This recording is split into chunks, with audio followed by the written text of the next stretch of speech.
34 বছরের বামফ্রন্টের আপনারা করেছেন প্রাতিষ্ঠানিক দুর্নীতি,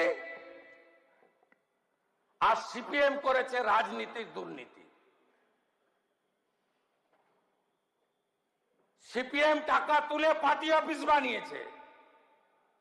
সাদ্দাম হোসেনেরও অত প্রাসাদ ছিল না ইরাকে, যত প্রাসাদ সিপিআইএম করেছে। কিছু করতে পারেননি। চিটফান্ডের ক্যাম্পেনার ছিল সিপিএম। ত্রিপুরার প্রাক্তন মুখ্যমন্ত্রী সিপিএম এর, তিনিও ছিলেন। এ রাজ্যে এখন যারা বড় বড় জ্ঞান দিচ্ছেন তারাও ছিলেন। আমি সব বের করেছি। শুধু চোর তৃণমূলকে নয়, দুর্নীতিগ্রস্ত সিপিএম কেও আমি ছাড়ব না। আপনি ভেবেছেন 11 সালের পরে আপনারা কম্প্রোমাইজ করে নিলেন, পানিশমেন্ট দিতে পারেননি। ভাবছেন এই 2-3 মাস ভীষণ চাপে আছি আমরা, আস্তে আস্তে নরমাল হয়ে যাবে। নরমাল হবে না, নরমাল হবে না।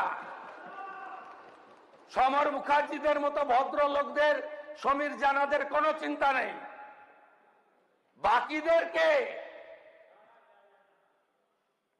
জেলে নেব, কাস্টডি ট্রায়াল করাবো, চার্জশিট করব, সম্পত্তি অ্যাটাচমেন্ট করব, অ্যাকাউন্ট ফ্রিজ করব, এবং যত অবৈধ সম্পত্তি 15 বছরে করেছেন অকশন করব, সেল করব। আরে এই জন্যই তো রিটায়ার্ড জাস্টিস বিশ্বজিৎ বসুর কমিশন, এই জন্যই তো আইপিএস জয়রামনের কমিশন। ভাবছেন 2.5 মাস কেউ ঢুকেছেন, অনেকে বেরিয়েও এসছেন, আবার ঢুকবেন। আমার দায়িত্ব